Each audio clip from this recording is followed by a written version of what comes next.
Ladies and gentlemen, welcome back to Canon 211 on the Paleocrat Diaries. I am your host. My name is Jake Fowler, and I'm delighted to welcome to Canon 211 Dr. Jeffrey Bishop, professor at St. Louis University here in what has become my hometown. Dr. Bishop, welcome. Thank you very much for having me. Yeah. This is a real treat for me because rarely do I get to interview somebody who is so broadly educated, so widely read, and who publishes articles that can be understood.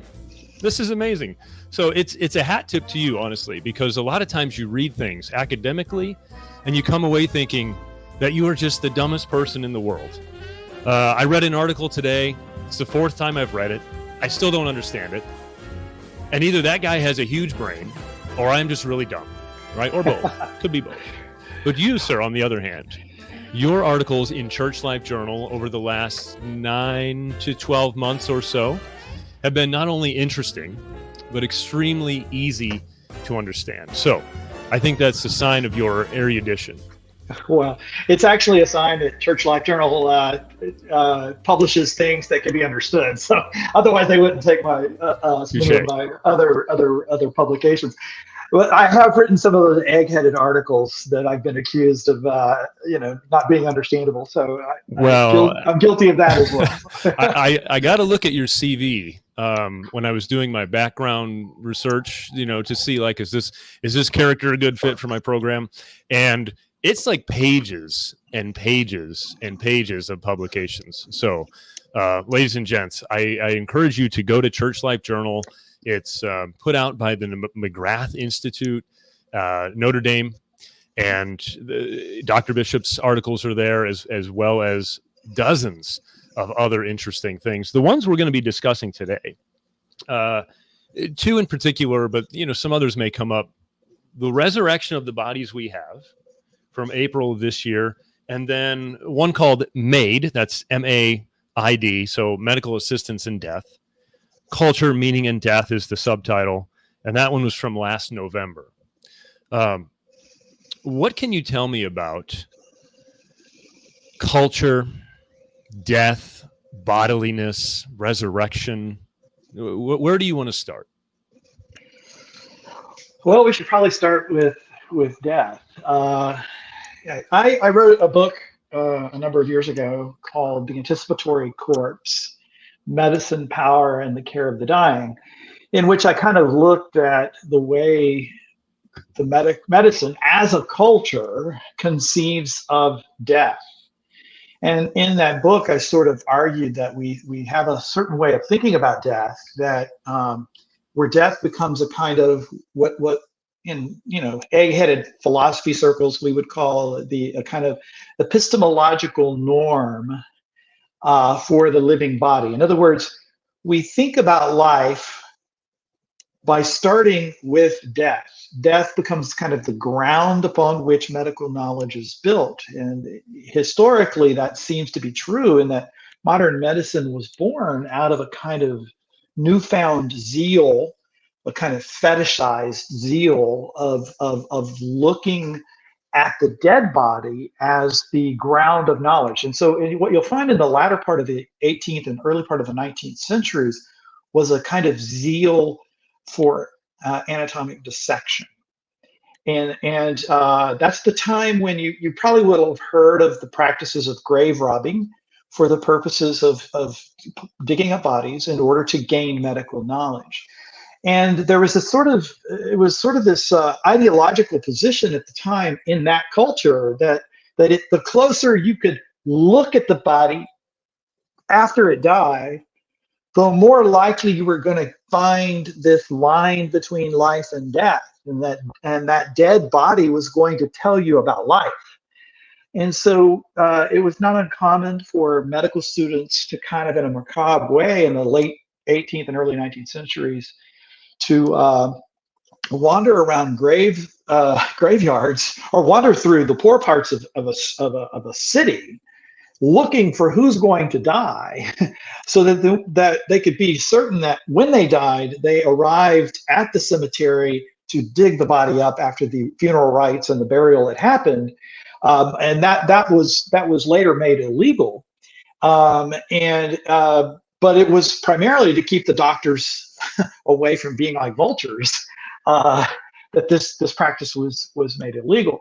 And so historically, the dead body becomes a kind of norm for how we start to think about the living body, insofar as the modern science kind of grows out of that practice. Okay, and I show how that kind of idea kind of permeates through much of medical science, and which is, supposedly about the sciences of life, but it still kind of is indexed to death, to the dead body. And I show how that makes its way into certain kinds of practices in medicine. And then one of the things that I said back when it came out in 2011, that book, when it came out in 2011, I said, what happens then is the power of the culture of medicine and the power of the law often combine. And when they combine, they make it more reasonable to think that I might be better off dead. And that then is what MAiD does, is it has the power of medicine with its supposedly purely powerful scientific knowledge on the one hand, and it's got the power of the law on the other, that create a kind of structure of rationality for us, so that if the doctors say it's reasonable that you should want to die given your medical condition, and the law says under those certain kinds of circumstances it's reasonable to want, it's legitimate, it's morally / legally legitimate for you to want to kill yourself, then it gives a kind of license for one to kill oneself. Okay. And so in the article in MAiD, I kind of, even though I said this originally back in 2011, I also kind of predicted that we would get to a point where the culture would increasingly want to see use these two powerful tools to create the conditions for the possibility of someone who might want to kill themselves if they think that their life is not worth living.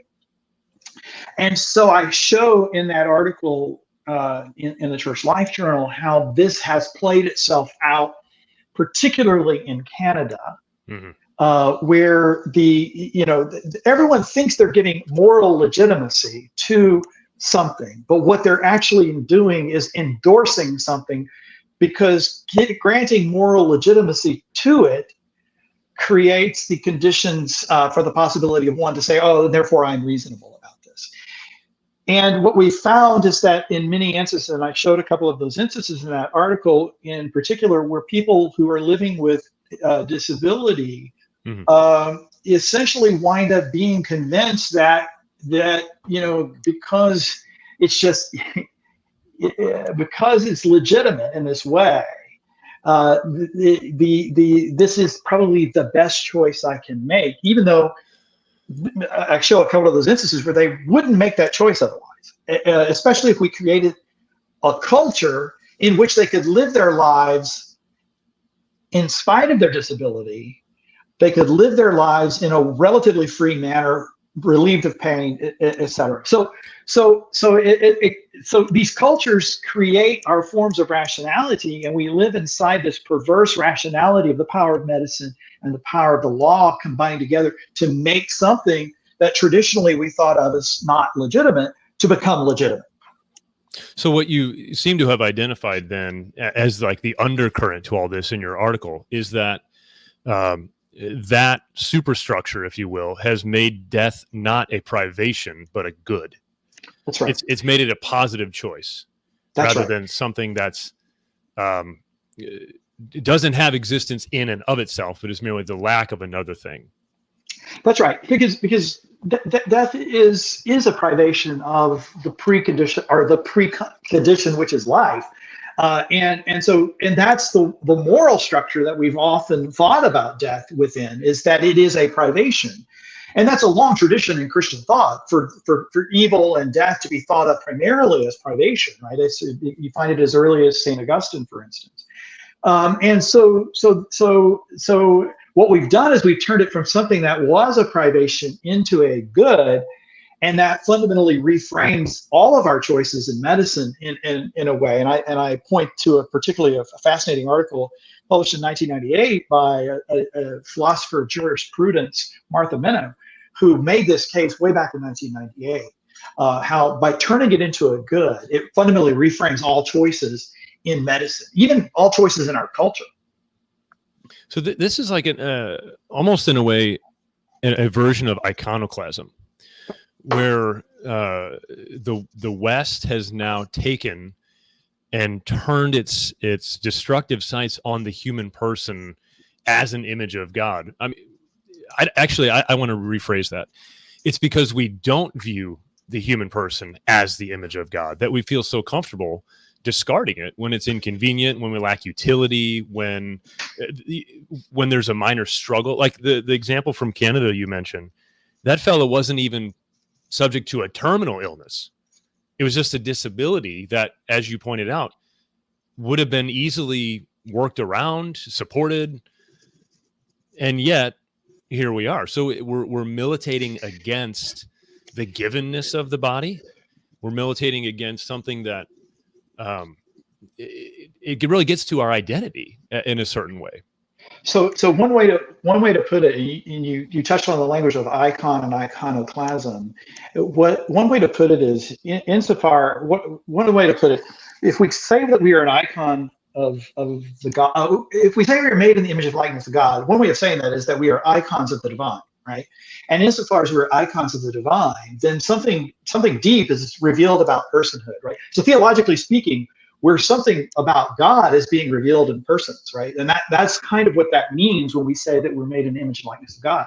But even if you don't take a theological position on that, there is something about the human being that remains ineffable, even to a secular mindset. And when you create these kind of perverse structures that foreclose on something mysterious being revealed, then the culture itself becomes iconoclastic in this very dark sense, because if the human is an icon of the divine, and iconoclasts will destroy icons, then this modern culture can be seen as a destroyer of icons. And that icon happens to be the human person in this instance. So there's a way in which what you said is correct. I also think I'm kind of an iconoclastic in the sense that I think of myself as trying to destroy the so-called icons, or in this instance, the idols that the West has made about what it actually thinks human persons are. And I'm trying to destroy those idols. And so in that sense, I think of myself as an idolocast. Is that what it would be? Destroying of idols, But anyway, theologically speaking, putting on my philosopher's hat, at least, what I want to say is, as a philosopher, philosophy often forecloses on the possibility of mystery. And so philosophically speaking, the human person remains a mystery, even if we foreclose on it revealing itself. And that's the problem that I see with this with MAiD is it puts people into certain kinds of boxes. And of course, the proponents of MAiD will say, well, they chose to put themselves in those boxes by saying, I might want to not be alive, right? But we put people inside those boxes, which are one size fits all, and then we foreclose on the goods that are possible in taking care of that person, right? So the person who didn't even have a terminal condition, who's choosing MAiD because the system is just so perverse, it's so hard for him to find a way to live in his circumstances. Something good is going undone here because the system is not permitting the good to be done. And that's the part where culture becomes very perverse. So even if you don't take a theological reading of this, you can still see that there are still goods possible for every kind of living being if other people show up for that person. And that's where this MAiD language and legalization of it just makes it so easy for us not to show up. It just kind of lets the system take care of things that would require us to actually suffer with people. And so that's where it gets really perverse. So some would argue, and I think rightly, that part of being a bodily creature is being in relation. And it's not something that we can opt into or opt out of. You're stuck with it, whether you like it or not. You're born into a family. You live in a particular time and place. You're related to the objects around you physically, emotionally, etc. But MAiD, and to clarify, that's medical assistance in death. So what we used to call physician-assisted suicide or euthanasia now goes by this name. That seems to be a rejection of relationality in a certain way, almost like an implicit ostracization from the human community. Like the rest of us are going to move on with our lives now, and you can go into that little room and die. Yeah, and I mean that's of course it's probably an unintended consequence of MAiD. But all of our systems of thought have unintended consequences, and this is I want to believe that nobody who actually is in support of MAiD really wants people to kind of be marginalized and pushed to that kind of situation. But we know how systems work. Systems take on a life of their own, and they have perversities built into them that we haven't imagined as possibilities. And then the kind of human arrogance is that, oh, well, we'll just find our way of tweaking that that one piece that's a problem, and we'll just always add on to the system. And that just doesn't work. What people who are dying want most are other people. And when I was back in the 1990s, early 90s, when I was a medical doctor, when I practiced medicine, it was a time when, well, when I was an undergrad is when HIV kind of started coming on the scene. And we didn't have any clue as to what it was at that time. And by the time I was in med school, we had a better view of what was going on, but we had no way to treat the primary infection with the virus. And so what was happening is lots of people were dying of bizarre infections that I lived through a time when some of the rarest things on earth, I took care of on a daily basis. And what I began to notice is that if these people with HIV were surrounded by friends and family, and let me say this one more thing as just a preamble to this. We were admitting about every third, fourth, fifth admission, somewhere in that range, about 20 to 25% of people being admitted at that time, in those times, were admitted with HIV. I can remember sometimes that about 25% of the people I was taking care of would have been HIV patients, and so I taking care of a lot of people who were, and many of those were dying, because we didn't have a way, especially at the end, we had no way of actually treating them, of curing them of even their secondary infection. But I also noticed that if those people had friends and family around them, not only did they do better medically, they required less pain medication.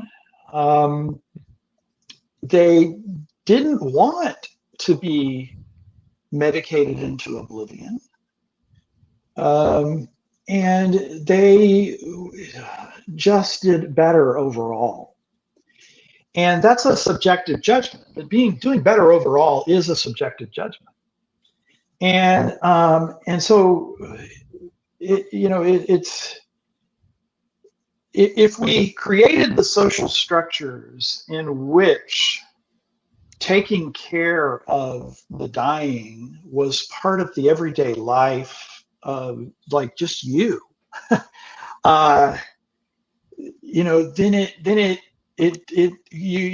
it's hard, but you also know that it's fulfilling work, and it's good for me as I'm dying to learn how to receive the care of my family. It's good for my family to learn how to not only give care to me, but it's also good for them in that they can learn maybe from me how to receive care. I often say that we are willing to, and I'll be crass for a moment, so bear Go with ahead. me. We're willing to wipe the butts of those people that we love when they're suffering, but by God, we don't want anybody wiping our butt. And so this is where the cultures themselves create these identities of what we think of as problematic for ourselves. Cultures create what we think are problematic for other people to offer to us. And I'm afraid that MAiD is playing into that kind of sensibility such that we will lose the habits as a culture of how to take care of each other. And so what is being lost in this sort of not just medicalization, but even the technocratization of the care of the dying, and where MAiD is just one more piece in a larger technocratic way of thinking about human life. What is being lost are the habits of learning how to love and take care of each other as bodily creatures, as frail bodily creatures. And so this is the deeper critique of the culture that MAiD is enacting, whether it's and it's being done so with it again, the two of the most powerful cultural institutions of all cultures are medicine and law, and that it is being ensconced in our culture by these two powerful entities. So it seems like then. Well, two things. I noticed there's a similarity in what you're saying and in what you might read in Joseph Ratzinger's Eschatology, where he talks about in the section on death, how death has become taboo. On the one hand, we want to sterilize it when it's actually death with our own family members. We send grandma off to the nursing home, and as soon as she passes away, then whoosh, away she goes to the funeral home to receive, treatments that will keep her looking kind of alive so that we all can stomach being at the wake and at the funeral. And it's all just very prophylactic, and it's sort of sterile. And then on the other hand, death isn't taboo, and we don't want to get rid of it when it's glorified, like through Hollywood, through video games and movies and things like that.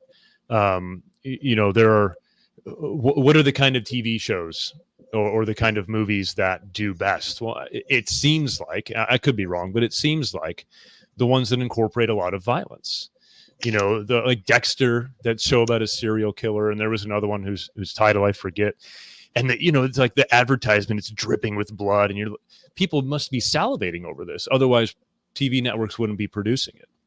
And so we've glorified it on the one hand when it's fake, but then the real nitty gritty death, we don't want to have anything to do with that.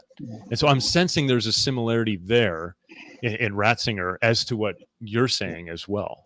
Sure, yeah, that's exactly right. And I think in one sense we've glorified it by putting it into a structure MAiD that makes it look like it's tamed, right? Mm-hmm. We glorify the choice of death. What we're valorizing is a kind of human willfulness in choosing death, right? That's an interesting way to put it.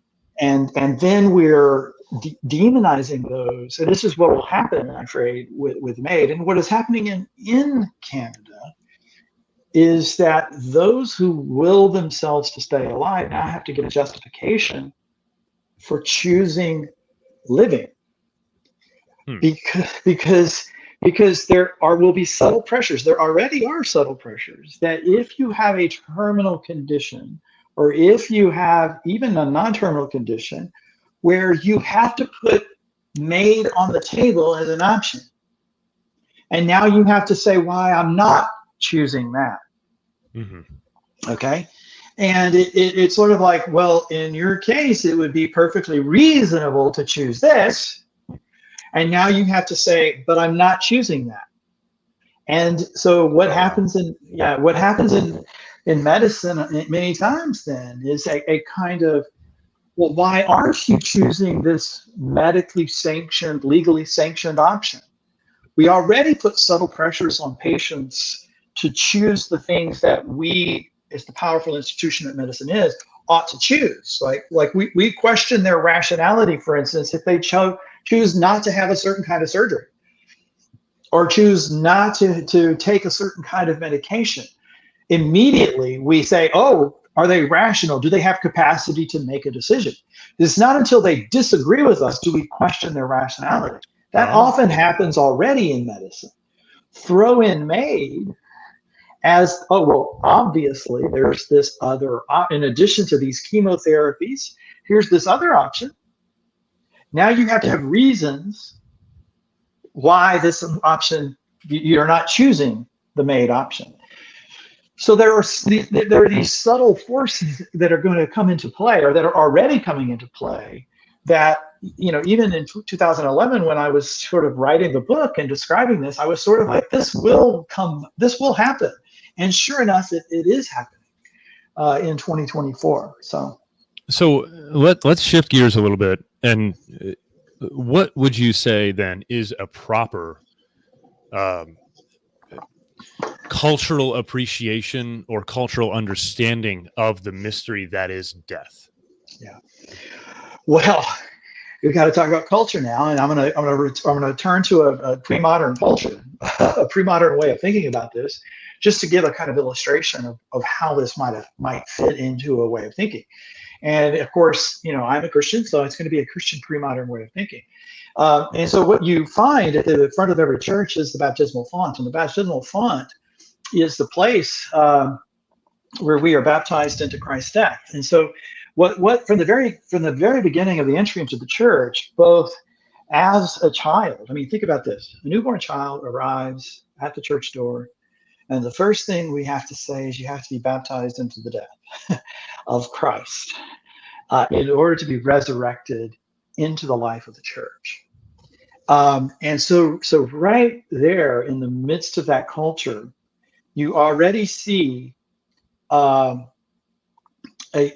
sense of the relationships of life and death at the very beginning of one coming into being, into living. Now, you can even look at the iconography of the baptismal font. It often will look like a coffin in the iconography of the church. It is meant to be a reminder of our death, but also the hope of our resurrection.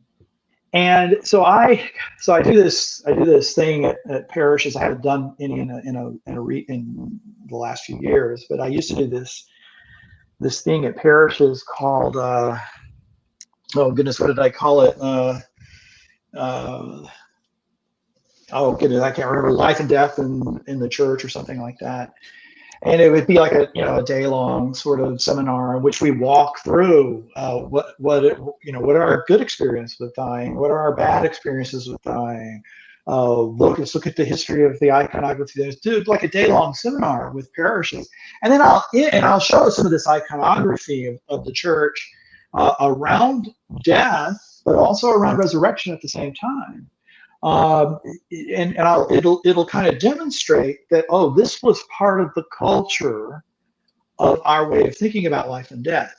Now, the other thing I say that then drives the parish priest get a little hot under the collar when I say this, and I say, and this is why all of the hospice beds from the people dying in the parish should be right around this baptismal font at the entrance of the church. Wouldn't it be grand? Wouldn't it be grand? I mean, what are we doing when we walk into a church and we dip our finger in the water and we make the sign of the cross? What are we doing? Those are the waters of baptism that we dip our fingers into. We are reminding ourselves of our baptism. Imagine if you had to do that and you had to say hi to Grandma and Uncle Bill and Sister Susie, who are in their deathbeds right there in the parish being taken care of by the parishioners. The priest has to walk to the entrance of the church, the back of the church, to distribute communion to them with everybody else. And instead of cordoning them off to, this hospice unit or that one, right? What if we all kind of learned how to do suctioning and take care of their all of their needs when they have little, cough in their throat? What if this were just sort of the daily thing you did when you went to mass? Okay, that is what the parish was supposed to be like. That's what a culture of living in death, or a culture of resurrection, might actually look like.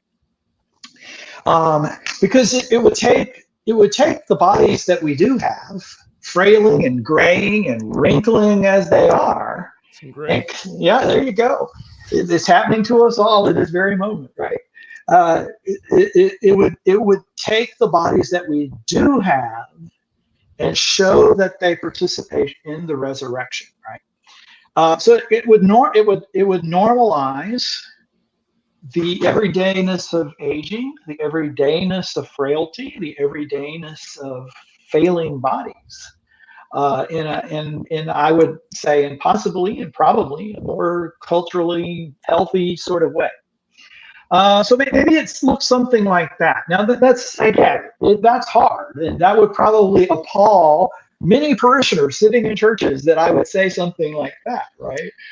They would be a little bit like, "Oh my God, I can't do that," right? It's fear and all of that, but all of us can do that. We have done it as a culture, and most of us do that. We end up taking care of our children, right? Or when we take care of our ailing parents. My mother-in-law lives with us right now. She has dementia, and she's very close to the end stages of her life. And it's hard. It is hard. But it's you create routines around it, and you figure out ways to make it happen. So, but I think you can't really appreciate anyone's life without reflecting on death, and then it goes for ourselves, especially. Like you've got a section here. There are no page numbers, forgive me, but it says death does not constitute the good, the true, and the beautiful, but because death is the privation of life, it shows forth the transcendental nature of life. A life is the condition for the possibility of the good, the true, the beautiful, or rather, we should say that life is good, true, beautiful, and so on and so on. This reminds me, one of our mottos here at Paleocrat Diaries is to remember your death, memento mori. Mm-hmm. And it's not in some macabre way, although, you could get a little spooky kick out of it at Halloween or something, but because it helps you to appreciate your life. It helps you to be a better man, be a better woman, live for Christ because he died for us. And so kind of going back to MAiD a little bit, it seems like when we make death into simply a utilitarian choice, that then you have to justify not choosing, what you've done is diminished the value of life. And I think about my daughter, for example. She has not a rare condition, but an uncommon one. It's called biliary atresia. It's a liver disease, if you will. And she's doing well, but there may come a time when she's not. And she may require a liver transplant at some stage. I cannot fathom what it would be like to think, well, liver transplants are expensive. So what do you think about this option? And having to justify why not to choose that. I'm thankful that in Missouri, we don't, at least to my knowledge, we don't have a law that allows for MAiD. Right. I mean, there are only certain states and certain jurisdictions in the United States that have it, and jurisdictions like Canada. There's always Mhm. Every once in a while in Britain, people put it forward. I think there might be something standing before Parliament now that would allow it in Britain. So it's possible in certain sorts of jurisdictions. But it But yeah, seems. Well, go ahead. Go ahead. well, that's right. If it gets ensconced in law, it becomes part of the everydayness of the way we think about it. And even when, as Thomas Aquinas so famously said, the law is a moral educator. It creates the habits of thought. Well, it's not only the moral educator, not only educates in virtue, but it can educate in vice as well, right? It can educate us into thinking that this is the only way to think about living and dying. And that's what having its constant law would do, I think, to the culture. So Yeah, and it can't be simply a matter of a calculation. And I think that's one of the factors that plays into this is like a hyper rational, again, a utilitarian, a pragmatic worldview that doesn't understand what life is and what death is in its essence. Like you and I are both Catholics, and so uh, for as much or as little as we're catechized, we get it in a way that somebody who's purely secular or who has consciously rejected the faith doesn't have this foundational understanding.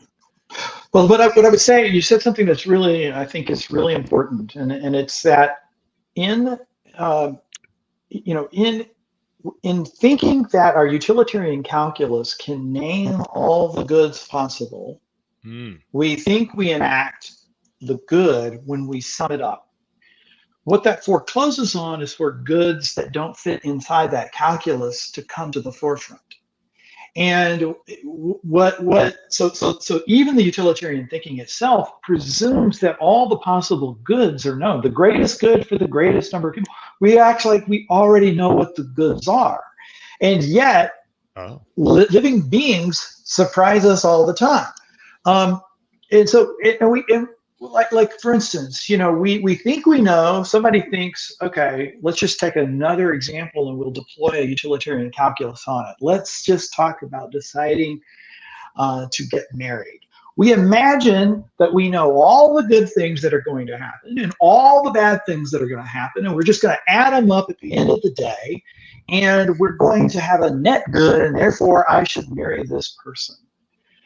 I don't know about you, but I found out a lot of negative things about myself when I got married. I found out how selfish I was. I found out how self-absorbed I was. I found out all these other really not so good or savory things about myself. But then I also found out that my wife could surprise me and that she could challenge me to become even better than I thought I was capable of being, right? So utilitarian calculus, it forecloses on us imagining other goods that are possible. That because we think we've named them all, okay, and so in living and even in dying, we think we can just add it up and we get the net result, and we foreclose on what would have been possible in the creativity of our living, because even a dying person is still living. In the creativity of our living into our death, some other good might come forth that we had not imagined as a possibility. For instance, the example we might give to others of courage in the face of suffering, or Exactly. redemptive suffering to atone for our own sins. Right. That's an act of penance when God allows someone to have a degenerative disease of whatever form. He's blessing them with the opportunity to suffer, to unite themselves with Christ, and you can't measure that. You can't. Right, but this is and that's, it's hard. And here's the thing: it's hard for us to imagine even redemptive suffering anymore, simply because of that possibility. And we have to remember that we're also warned not to seek out redemptive suffering, right? Because that too is pride. But when we seek it out for its own, for ourselves, we're told not to do that. But what it is it's saying that something about it teaches me that in my pride, I thought my life was going this way. What else can I learn from this? And so that's what allowing my wife to take care of me or my children to take care of me am I dying kind of forces me to swallow my pride of self-sufficiency, of that I can do this myself. Mhm. So it's there's always, I mean, this is the thing about the Christian worldview is that God's grace opens for opportunities that we couldn't even begin to imagine. And that's what our culture, I think, is beginning to foreclose on. And this is what I would say when I say, I'm only half joking when I say that the parishes need to start having the hospice beds at the back of at the very entrance of the church there, at the back of the nave. What I really think, the fact that no parish wants to do that is indicative that parishes ought to be doing that. It actually says your pride is saying, oh my God, I'd have to smell the things of death. I'd have to see the things of death. Oh my God, I don't want to be remembered about my death. We'd have to start to swallow our pride if we did that. And I think I'm only half joking when I say we should do that. I would be very interested to see how that would play out, because I think that it's only very recently, maybe the last few hundred years, where we have sort of segmented the dying, right? It used to be multi-generational homes, and you would die in your home, surrounded by your friends and family, and they're just there watching this whole thing happen over days and weeks and months, and that was normal. It wasn't even... Sure. I mean, I didn't live it. I don't imagine Okay. you did, but I have to imagine for those people 500 years ago that it really wasn't traumatic because it was normal. In fact, it was beautiful in a way, especially in Christian Europe and in the early days of this country, when we could say probably most people believed some form of Christianity, where this death isn't... it isn't the cessation of being. It's a different stage of being. It's sad for sure, but it's not the end in a strict way. Right. And so go ahead. Oh yeah, no, I mean that's right. And here's another piece to it. I don't want to overly romanticize the past, but there is a way that the nursing sisters who came to this country and set up Catholic healthcare, which makes up about 25% of all healthcare in the United States, comes directly from this missionary zeal of the nursing sisters that saw themselves as going out on the frontier and taking care of those who didn't have extended family. So the monastic houses themselves were the sorts of places where the hospice beds were at the back of the monastic church. In fact, if you look at the architecture, oh gosh, I've got a lecture I give to undergrads on this, and I'm blanking on the name of the monastery. I think it's called the Monastery of St. Gall or something like that. And it was actually it wasn't a real monastery. It was actually just an architectural plan. But most monasteries were kind of built on this kind of plan. And what you'll see as part of that is Matthew 25 around the edges of so you got the big monastic church, okay? And on one side you'll have where the monks live, and you'll have the refectory, the kitchens, the where they keep the sheep and the cattle and all of this. And on the other side, you'll have Matthew 25. You'll have the hospice, which was just a hotel, the hospitality house. That's where we get the word hospice, is from the hospitality house. And that's where the poor, the widow, the orphan, the stranger, the traveler would show up. That's Matthew 25. You also had the sort of the education house for the poor kids. And in addition to that, you would have what we would call properly the hospital, the hospitality house for the sick, okay, right there. And there would be a special chapel attached to the hospitality house, okay? And guess what the monks are doing? You had the monks who were taking care of the animals. You had the monks who worked in the kitchens. You had the monks who did the things that we think of as the scriptorum, who were writing out the scriptures and all of that. But you also had the monks who were taking care of the sick. Okay, it was their vocation to take care of the sick. So what these nursing sisters who came from Europe did when they came to the United States was they brought that hospitality mentality to the United States and put their hospitals out on the frontier where there weren't a lot of resources for people to draw on the communal needs that they would have had for these frontiersmen who didn't have extended families that they had left back in Europe or left back east or whatever. That's why you see so many of the Catholic hospital systems kind of in the Midwest and in the West, because this was once the frontier. All right, so it was that sort of missionary evangelical zeal of taking care of the sick that was part of the everyday living out of Matthew 25. Where were you when I was sick, or I was in prison, or I was poor, or I was hungry or thirsty? So the monastic houses actually incorporated that into the very architecture of the monastic grounds itself. That'd be nice if monasteries started doing that. Churches and parishes started doing that as well. And it is possible that we could do that, but it's going to take some real soul searching for us to kind of leave the comfort of our very Western technocratic way of thinking about all things medical and reconfigure them into different cultural apparatuses. You know? And one of the things that would be reconfigured is the understanding that bodily health and prolonging life, but biological life, is not the telos, right? There's an additional dimension to this, and that's the resurrection. So that's kind of, the other article that you wrote recently, the resurrection of the bodies we have, sort of provides a more hopeful outlook as compared to the other one, which is a little sad about MAiD.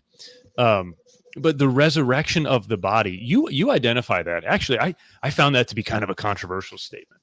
Let me just find it right quick. You identify that as, well, I don't remember where it is, but you said this is the single most important Christian doctrine. And I want to know, I'm not going to object, but I want to know, why do you think that? That's very interesting to me.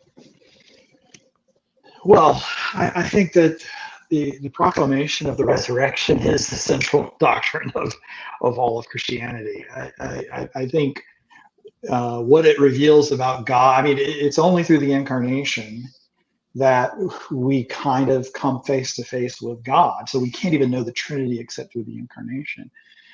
We can't even know our humanity except through the incarnation. And part of the incarnation is the resurrection. It is part of Christ's enfleshment, and so to me that is the central doctrine of the incarnation. So theologically, I'll stick by that no matter what anybody says. But then that said, we've often tried to figure out, well, what does the resurrection of the body mean?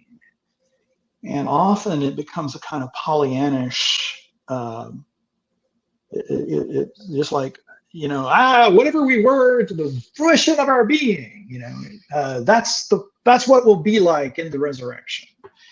But then, then there were people who would say, oh, well, it's going to be a 33-year-old man because that's the age Christ died. That's the age that Christ was resurrected. So whatever you are at 33 is going to be what there were people who articulated this in the history of Christianity.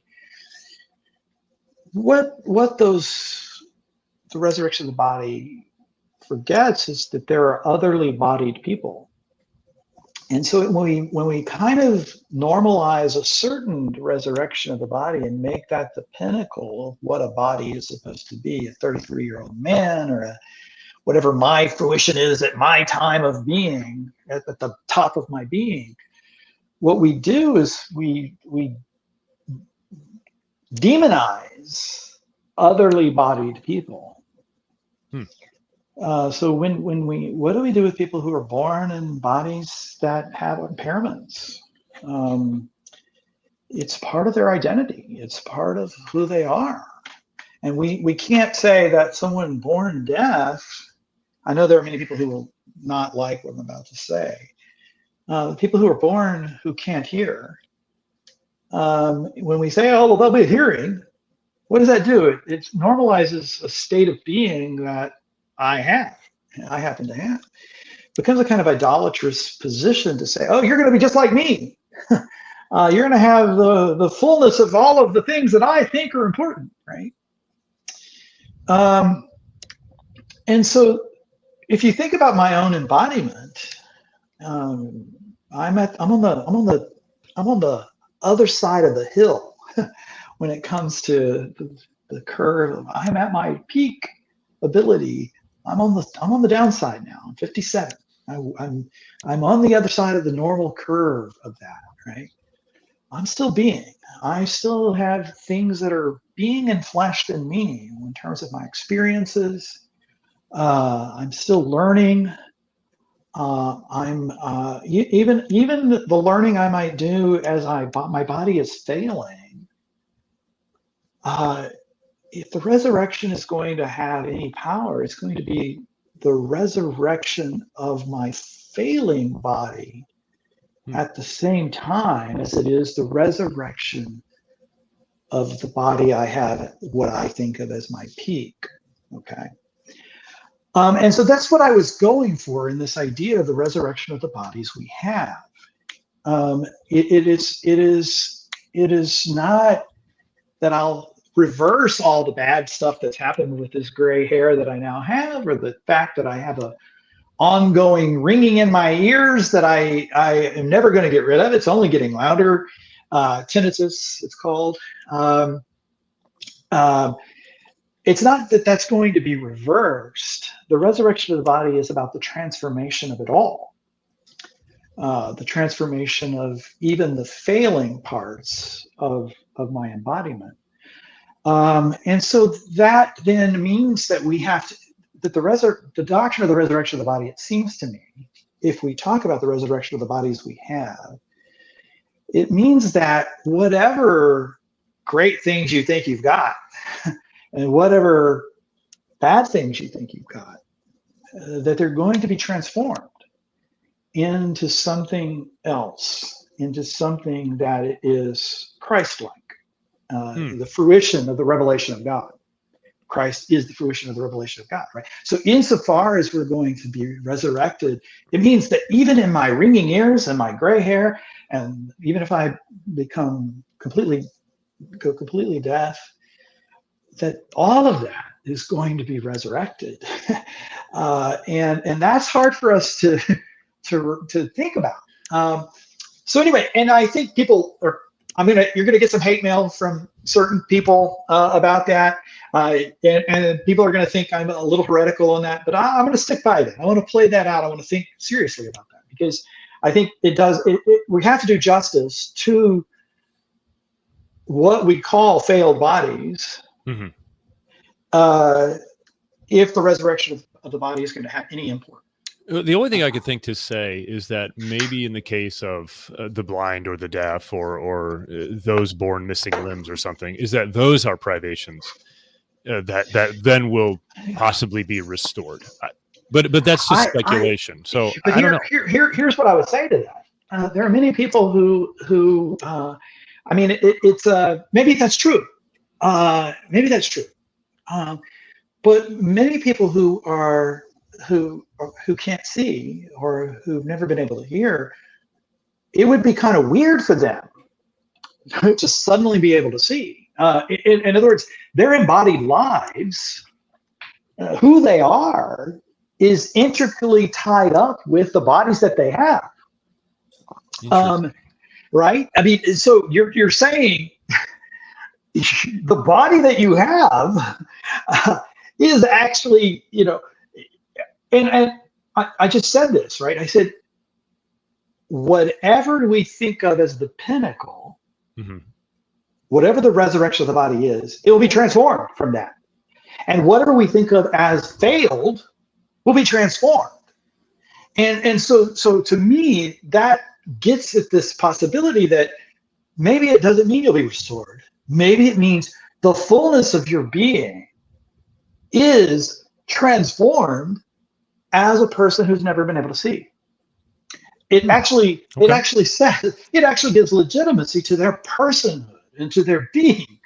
That all of the ways of their being in the world, currently as a non-sighted person, right, or as a non-hearing person, actually are valued and elevated because this is what is constitutive of their identity. So then what would be applicable to all of us is, I forget where I read it. It was either Ratzinger or von Balthasar, maybe both. They speak about the need for a total self-emptying of everything that you hold dear, including your own physicality, your preferences, any of these things, and letting go of all that, seemingly letting go of everything you are, everything that makes you you, in order to allow God to transform you. So like it's in order for it to allow God to make you you. Yeah, right. So there's a paradox. Right. You know, Christ says, whoever loses his life will find it. What does this mean? Well, he, you know, in an entire a total kenosis on the cross and in his descent into hell, he is the fullness of the life. Like he is the resurrection and the life. And so maybe that's the best way to think about it, is that because that's what we all have in common. It's a death to self in our particular form, so that we can have life in Christ in the way he wants us to, not in the way we think. Like you said, not what I want to be like, you know, big muscles and, you know, sharp intellect and all that stuff, but what God wants me to be like after I've learned to let him love me, like let him love me out of me, if that makes any sense. Yeah, two stories. The first story is something I read in a newspaper article, and I can't remember who the monk was, but I forget the name of the monastery too. Maybe probably St. Gregory's or something like that. There's a monastery in Shawnee, Oklahoma, and I forget the name of it. And I read this newspaper article years ago, and it stuck with me. And I can't remember who the monk was or anything. But the monk had been named prior, and the local newspaper had done a story on the monk who had become prior. And, you know, typical way that a newspaper might cover a new prior being named, you know, they ask, well, what's his vision and hope? And the monk gave the following answer. My hope is to end up in that cemetery right out there. Okay. And then I'll tell you one other story, because these two stories kind of illustrate each other. A friend of mine, Father John Bear, is an Orthodox priest and a very, very, very fine theologian. His brother is I think he's the sub-prior on Mount Athos at an Orthodox monastery on Mount Athos. Okay. And Father John was at the monastery visiting his brother and visiting the other monks. And they showed up for matins or something early in the morning, and this older monk didn't show up. And he's very old, very frail. And everybody's kind of looking at each other, kind of wondering, you know, where's Father so-and-so? I forget the man's name. And Father John said that, you know, they kind of were a little bit worried, a little bit nervous, a little worried. They go ahead and they start matins. Matins get stunned. They go to the next thing. And then the older monk, shows up. And the prior said to the monk, Father so-and-so, and he put it this way: we thought we were going to get to celebrate a funeral today. Okay. And the older monk kind of said, yes, I'm getting very old. I'm beginning to smell the earth. Now, Father John interprets this as, I'm beginning to reduce myself to humus, to earthiness, emptying myself so that I can be made whole by God. I am so close to being earth, I'm beginning to smell the earth. I'm so close to being made humus and being reformed into the shape that God wants of me, that I'm at that point.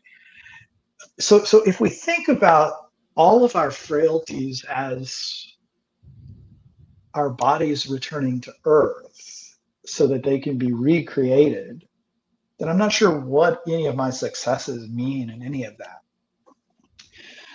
Whether I'm hearing or not hearing, gray, or whatever. Very well. Well, I think that that is a great place to end the recording, not the conversation. If you have time, I'd like to speak with you afterwards. But for now, I think we should wrap it up here, because I've been blessed, Dr. Bishop, by your wisdom, by your perspectives, and again, the fact that you're local. Like, I think we'll meet, we'll shake hands. Maybe this is the beginning of a friendship. We're going to have a little scotch at the Scottish Arms, I hope. So indeed, I also hope that. But you know, ladies and gentlemen, if you have appreciated Dr. Bishop, then please go to Church Life Journal and read his articles, and buy his book for that matter. I'm sure you could find it at all major book retailers. Without further ado, just like we always end on this program, never give up. Keep on smiling, and memento mori.